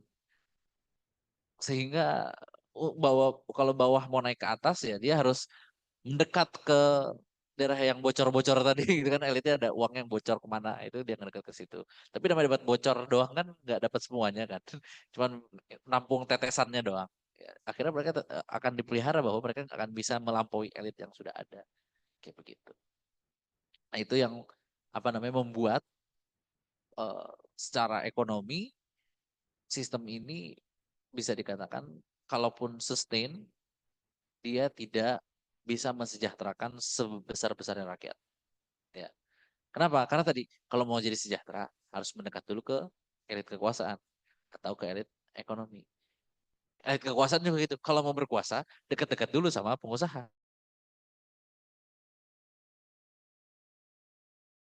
Ya pengusaha ya kemudian masuk ke politik gitu kan. Makanya kan banyak partai-partai setelah reformasi, kalau kita lihat polanya kan ada partai yang ideologis, ada yang kemudian partai yang ya udah siapa pengusaha yang mau modalin. Dan dua-duanya ada. Yang awalnya idealis akhirnya hilang idealismenya karena mereka bilang ya kita bagaimana butuh duit. Yang partai yang punya punya pengusaha nggak bisa jadi idealis karena idealisnya mereka adalah ya pragmatisme itu sendiri gitu ya. Bahwa mereka bisnisnya harus tetap survive. Nah itu yang membuat adanya apa ya istilahnya kesulitan untuk membentuk kelas menengah. Sementara kelas menengah itu kalau dalam teori yang kita pelajari di pertemuan pertama kan teori klasiknya bilang ya kelas menengah itu perlu untuk mendorong demokratisasi dan kelas menengah itu juga perlu untuk menjaga keberlangsungan dari demokrasi. Kenapa? Karena kelas menengah lah yang paling berkepentingan sistem itu tetap demokratis. Meskipun ada pengecualian ya, kalau kita lihat di bukunya Bruno Rosenfeld di negara-negara ex Uni Soviet, justru kelas menengah yang melanggengkan otoritarisme. Gitu. Nah itu tapi tadi itu bilang ya, karena mereka pegawai BUMN gitu kan. Kalau rezimnya ganti mereka dipecat gitu kan. Kalau atau enggak mereka jadi birokrat, ya mau nggak mau harus ngikut ke kekuasaan. Nah, itu. Jadi titik pisahnya adalah siapa yang mendorong pertumbuhan ekonomi. Dia bisa menjadi kelas menengah yang pro terhadap demokrasi ketika yang mendorong pertumbuhan ekonominya adalah pasar. Dia bisa menjadi kelas menengah yang justru pro terhadap otoritarisme ketika yang mendorong pertumbuhan ekonomi didominasi oleh negara. Ya. Atau bukan negara, rezim yang berkuasa. Nah, jadi dia mau nggak mau harus mempertahankan rezim tersebut. Kurang lebih begitu. Baik, terima kasih kepada Pak Farhan atas apa namanya pemaparannya dan teman-teman semua yang sudah menyampaikan pendapatnya dan juga bertanya di sini. Kita akan sambung lagi di pertemuan ntar ya Pak ya. Iya, yang bagian keempat itu demokrasi dan Islam itu ya. Ya. Di apa namanya 2 minggu lagi ya. Ya. Sekitar 2 minggu lagi. Nah, sebelum kita menutup ini mungkin dari Pak Farhan ada closing statement mungkin. Karena demokrasi bersih dengan wisdom of the crowd, saya persilahkan kepada crowd untuk mendapatkan wisdom masing-masing. Ya Pak, maksudnya dalam artian ya saya mau memaparkan itu semoga teman-teman bisa menggabungkan dengan ilmu yang sudah dimiliki sebelumnya, pengetahuan ilmu yang sebelumnya sehingga bisa mensintesis masing-masing dari pengetahuan yang teman-teman miliki. Kurang lebih begitu. Oke, baik. Terima kasih Pak Farhan. Marilah kita tutup majelis Bentala Syuhada pada malam ini dengan mengucapkan alhamdulillahirabbil alamin, istighfar sebanyak-banyaknya dan doa kafaratul majlis subhanaka wa bihamdika asyhadu an la ilaha illa anta. Ya, terima kasih. Saya selaku moderator pamit undur diri. Assalamualaikum warahmatullahi wabarakatuh.